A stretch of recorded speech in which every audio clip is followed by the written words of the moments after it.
जय माता दी दोस्तों। कटरा बस स्टैंड पहुंचने के बाद हमने रूम लिया जिसमें एक एसी लगा है और काफ़ी बड़ा बेड है जिस पर 3-4 लोग आराम से सो सकते हैं। पास ही एक बड़ी सी विंडो है जिसमें से बाहर का नज़ारा बहुत ही सुंदर दिख रहा है।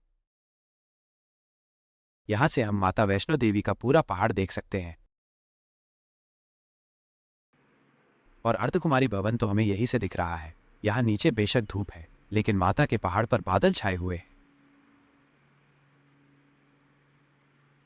विंडो से कुछ देर बाहर का नज़ारा देखने के बाद हम लोग नहा धोकर रेडी हो गए। रास्ते के लिए कुछ खाने पीने का और कुछ और ज़रूरी सामान रख लिया जो रास्ते में हमारे काम आ सकता था। Finally ready. फाइनली हम लोग रेडी हो चुके हैं पहाड़ पर जाने के लिए। बाहर धूप बहुत है इसलिए हम लोगों ने चश्मा लगा रखा है।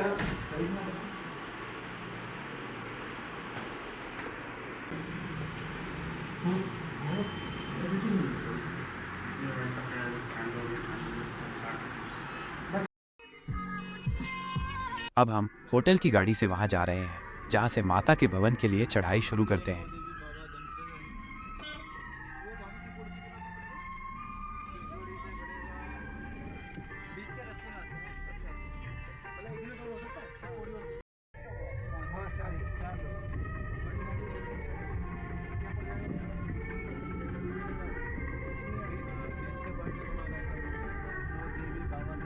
फाइनली हम यहाँ पहुंच चुके हैं। यहाँ से माता के भवन के लिए चढ़ाई शुरू करते हैं। यहाँ हमने एक बहुत ही कमाल का नज़ारा देखा। हमारे सामने एकदम हरा भरा पेड़ों से लदा हुआ बहुत ऊंचा पहाड़ है। आप देख सकते हैं कि ये कितना ऊंचा है, इतना ऊंचा कि बादल इसकी चोटी को छूकर निकल रहे हैं।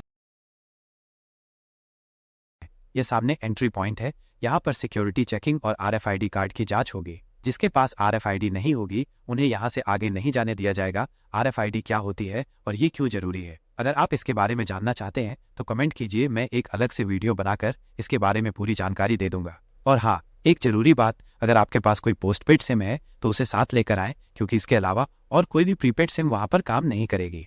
अगर आपके पास पोस्टपेड सिम नहीं है तो आप कटरा में आकर एक नई प्रीपेड सिम ले सकते हैं। कटरा से ली हुई सिम ही यहाँ पे काम करेगी, बाकी कहीं और से खरीदी हुई सिम यहाँ काम नहीं करेगी। हमारी सिक्योरिटी चेकिंग और RFID कार्ड की जांच हो चुकी है और अब हमने चढ़ाई करनी शुरू कर दी है।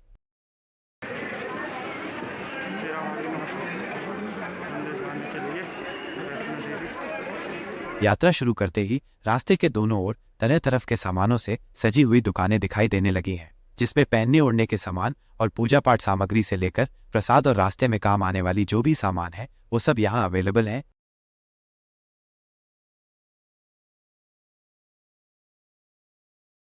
थोड़ा आगे बढ़ने पर खड़ी चट्टानें और सुंदर हरियाली दिखाई देने लगी।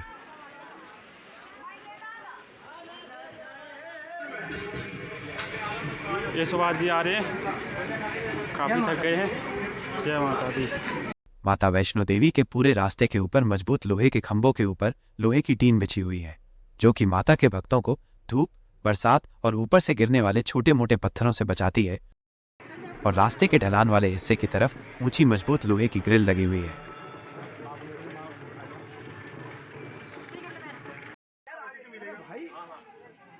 भाई वो है लेकिन ये ऐसी सीढ़ियाँ आती रहेंगी, बहुत आएंगी। सीढ़ी से जाएगा क्या? ये रास्ता बच जाएगा ना? वो तो पता है, यहीं से जाने में।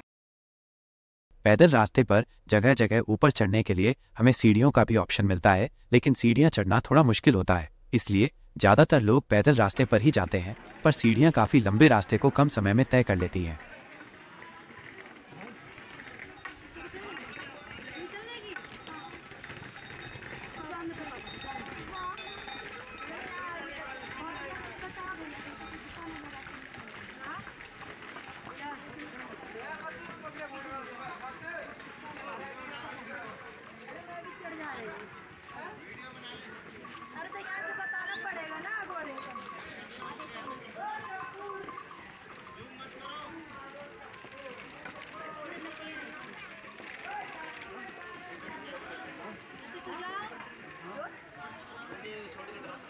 नहीं वो देख रहे हैं ना, लोग इंतजार ना करें। आज मिल जाएंगे, फिर मिलेंगे। चलो इतना दूर तो जाएंगे। जो लोग चढ़ाई करने में असमर्थ हैं या एक थका देने वाली चढ़ाई नहीं चढ़ना चाहते, वो लोग घोड़े, खच्चर और पालकियों का सहारा लेते हैं। अगर आपके साथ कोई बच्चा है तो उसके लिए आप पहिए वाला पालना भी रेंट पर ले सकते हैं। पालने में आपके बच्चे को बिठाकर एक व्यक्ति आपके साथ साथ चलेगा।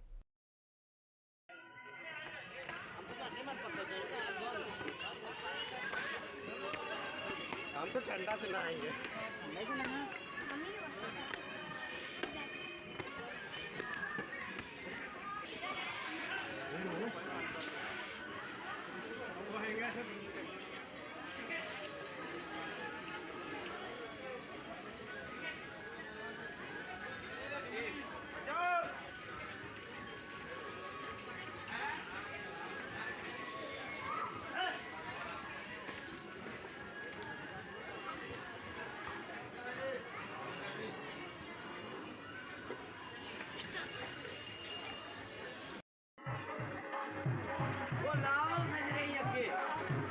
यहाँ पहाड़ पर पेड़ों की जड़ें सांपों की तरह लिपटी हुई हैं, जो कि देखने में बहुत ही सुंदर लग रही है।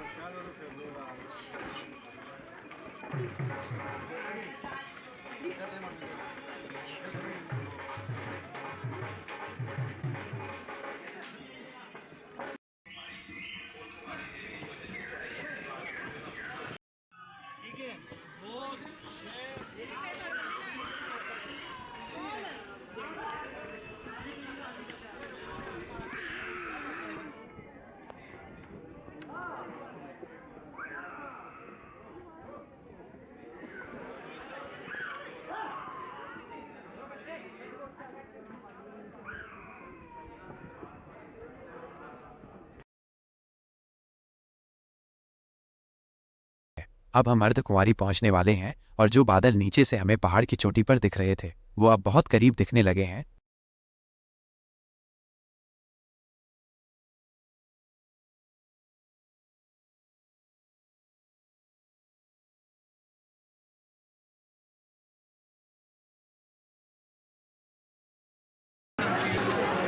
ये अर्धकुंवारी भवन है, यहाँ से गर्भ जोन के लिए टिकट लेते हैं। यहाँ अर्धकुंवारी पहुंचने पर अगर हमें गर्भ जोन गुफा के दर्शन करने हैं तो हमें एक टोकन लेना पड़ता है, जिसमें कि वेटिंग नंबर लिखा होता है। आपका नंबर आने पर ही आप गर्भ जोन के दर्शन के लिए जा सकते हैं। गर्भ जोन गुफा में बैठकर माता ने बहुत सालों तक तपस्या की थी। गर्भ जोन के लिए इस तरह का टोकन मिलता है। इस पर पेन से आपका वेटिंग नंबर लिखा होगा। हमने गर्भ जोन के दर्शन नहीं किए क्योंकि दर्शन के लिए बहुत इंतजार करना पड़ता है और हमारे पास इतना समय नहीं था।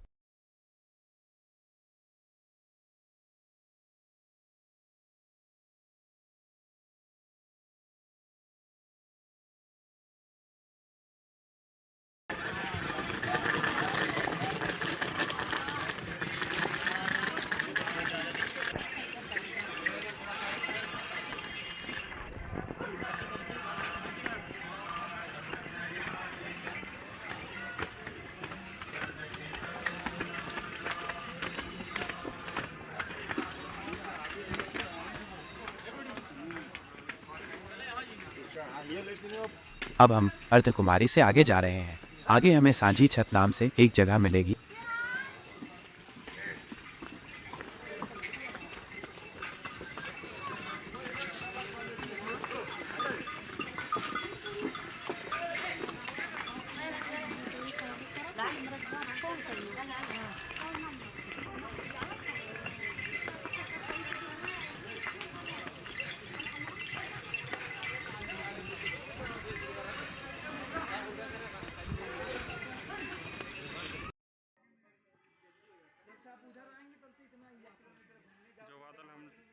थोड़ा आगे चलने पर हमें चारों तरफ कोहरा ही कोहरा दिखने लगा। दोस्तों, ये बादल है जो हमें नीचे से पहाड़ की चोटी पर दिख रहा था, क्योंकि अब हम जमीन से बहुत ऊपर आ चुके हैं। अब हमें ये चारों तरफ कोहरे के रूप में दिख रहा है। नीचे अभी भी धूप है। हमने कई जगह कोहरे के बीच से धूप देखी थी।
पता नहीं।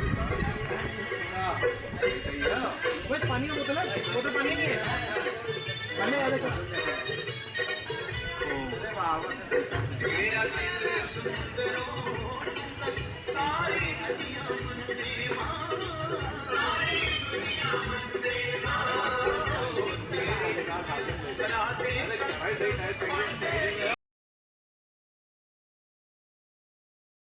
दोस्तों आखिर हमें माता का भवन दिखने लगा। आप देख सकते हैं यहाँ का नज़ारा देखते ही बन रहा है।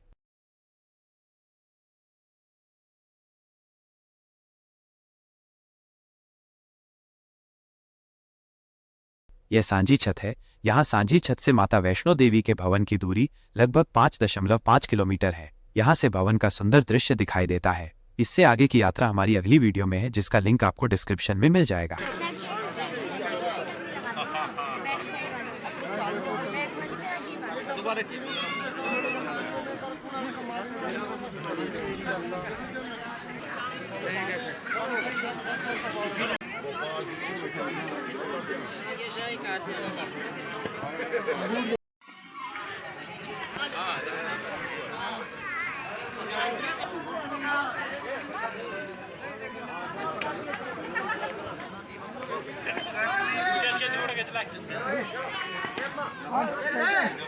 हाँ हाँ।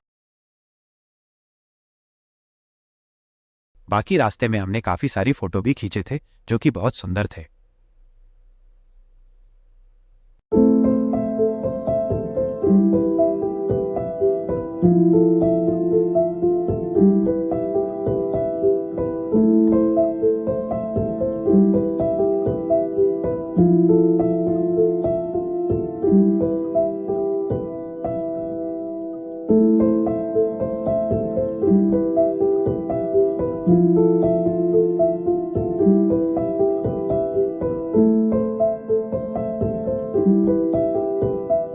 Thank you.